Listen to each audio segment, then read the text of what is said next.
Hello everyone, this is Sarita Patil and here I welcome you all in my YouTube channel EcoSu.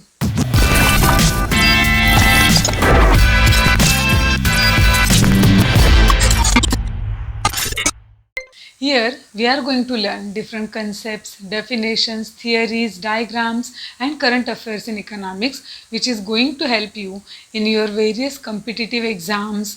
आपका अगर commerce background है तो of course आपको economics important है, right? या फिर आर्ट्स इकोनॉमिक्स परस्यू करने वाले बहुत सारे स्टूडेंट हैं. सो आई होप कि सबके लिए मेरा चैनल बेनिफिशियल रहेगा.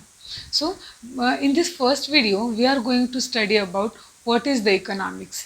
ओके, बिकॉज ये क्वेश्चन तो हमेशा ही रहता है कि इकोनॉमिक्स है क्या. डिफ़िकल्ट तो लगता है बट एक्चुअली इसमें क्या स्टडी करते हैं, तो वो समझने के लिए हम लोग स्टार्ट करते हैं एक इकोनॉमिक्स की डेफिनेशन के साथ. So before starting the definition हम लोग एक एग्जांपल देखते हैं. सपोज़ आपके घर में शादी है और शादी के लिए आपके पेरेंट्स ने आपको टोटल 5000 रुपीज़ दिए और आपको बोला है कि आपका जो शादी का पूरा शॉपिंग है वो आपको ये 5000 रुपीज़ में मैनेज करना है. ओके, अभी फिर बॉयज़ का फिर भी मैनेज हो जाएगा बिकॉज उनकी शॉपिंग वैसे भी कम रहती है, राइट? बट गर्ल्स के लिए it's going to become a big task. Why? Because शादी के लिए अभी सूट परचेस करना है, फिर लहंगा परचेस करना है. बिकॉज शादी में एक ड्रेस से तो हम लोग की बनती होती नहीं है, राइट? और शादी में एक ड्रेस की शॉपिंग हम लोग नहीं करते. जनरली हम लोग को दो ड्रेस परचेस करने, मे बी एक साड़ी और दूसरा लहंगा और कोई और ऑप्शन रहेगा. तो फिर ज्वेलरी परचेस करनी है, फिर पार्लर वाले के पास जाना है, कुछ मेकअप का सामान खुद के लिए परचेस करना है. ओके, सैंडल परचेस करनी है. मतलब क्या कि हमारी जो ज़रूरत है वो अनलिमिटेड है. Okay, on the other hand हमारे पास जो बजट है, हमारे जो रिसोर्सेस है वो लिमिटेड है बिकॉज हम लोग को सिर्फ 5000 रुपये में सब मैनेज करना है, राइट? तो ये मैनेज करने के लिए हम लोग जो कोशिश करते हैं, राइट? और जब हम लोग अपने जो ज़रूरत है और हमारे पास जो साधन है उनका मेल बनाने के लिए जो भी कोशिश करते हैं वही कोशिश हम लोग इकोनॉमिक्स में स्टडी करते हैं. अभी क्वेश्चन है कैसे, तो उसके लिए हम लोग देखते हैं definition.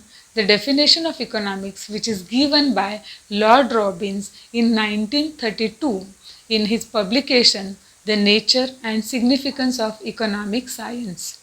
Okay, so according to Robbins, economics is the science which studies human behavior as a relationship between ends and scarce means which have alternative uses.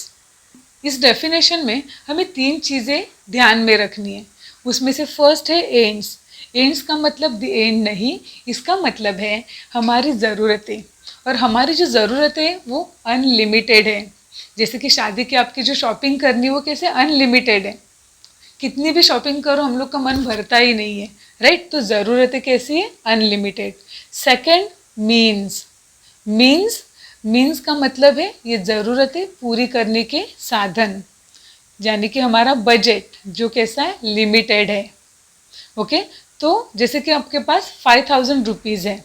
Okay, but तीसरी जो चीज़ है वो भी इम्पोर्टेंट है, वो है alternative uses. Alternative uses means जो हमारे पास साधन है those we can put to different uses. जैसे कि 5000 रुपीज़ है तो वो 5000 रुपीज़ हम लोग अलग अलग तरीके से स्पेंड करके ज़्यादा से ज़्यादा सेटिस्फैक्शन पा सकते हैं. जैसे कि फॉर एग्ज़ाम्पल ज्वेलरी है तो ज्वेलरी आप खुद परचेज कर सकते हैं, या फिर पार्लर वाली से रेंट पे ले सकते हैं, या फिर फ्रेंड से बोरो कर सकते हैं. इसका मतलब क्या है? आप जो अमाउंट ज्वेलरी पे सेव कर सकते हो that amount you can utilise for your sari और लहंगा. तो इस डेफिनेशन में हम लोग क्या स्टडी करते हैं? ह्यूमन बिहेवियर, जिसमें वो ट्राई क्या करता है? उसकी जो अनलिमिटेड नीड्स है वो और लिमिटेड रिसोर्सेस, इनमें मेल जोल बनाने की कोशिश करता है. और ये जो कोशिश वाला बिहेवियर है, ये बिहेवियर हम लोग इकोनॉमिक्स में स्टडी करते हैं.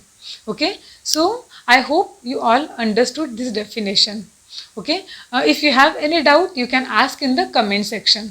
और एक चीज़, ये डेफिनेशन सिर्फ शादी की शॉपिंग के लिए एप्लीकेबल नहीं है, ये हमारी हर रोज़ की हर एक छोटी छोटी चीज़ों से हम लोग रिलेट कर सकते हैं. जैसे कि मंथली ग्रॉसरी परचेज करना है, ओके, महीने का सामान परचेज करना है, तो बजट लिमिटेड है, तो हम लोग शॉपिंग के लिए जाते वक्त हम लोग प्राइस टैग चेक करते हैं कि हमारे बजट में क्या परचेज कर सकते हैं।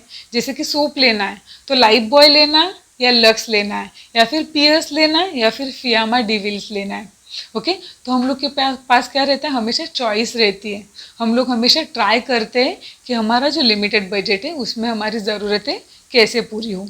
इसके अलावा और क्या एग्जाम्पल हो सकता है, जैसे कि प्रोड्यूसर है, प्रोड्यूसर के पास इन्वेस्टमेंट के लिए अमाउंट लिमिटेड है, तो वो लिमिटेड अमाउंट में वो प्रोड्यूसर को डिसाइड करना है कि कौन सा रॉ मटेरियल परचेस करना है, फैक्ट्री का लोकेशन कहाँ पे होगा, कितना रेंट वो अफोर्ड कर सकता है, ओके, ट्रांसपोर्टेशन के लिए कितना स्पेंड करना है। So this all decisions he has to take.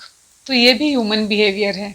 Same way हम लोग देख सकते हैं कि गवर्नमेंट को भी हमेशा, जैसे कि हम लोग देखते हैं कि गवर्नमेंट हर साल बजट पब्लिश करता है और बजट पेश करती है, तो गवर्नमेंट को भी क्या करना पड़ता है कि जो भी गवर्नमेंट के प्रोबेबल रिसोर्सेस है उसका और वो रिसोर्सेस इकोनॉमी में कहाँ कहाँ पे स्पेंड करना है, ये सबका मेल करना है। तो government as a human behaviour, मतलब गवर्नमेंट का बिहेवियर जो है वो भी क्या हुआ, ह्यूमन बिहेवियर है, that we actually study in the economics.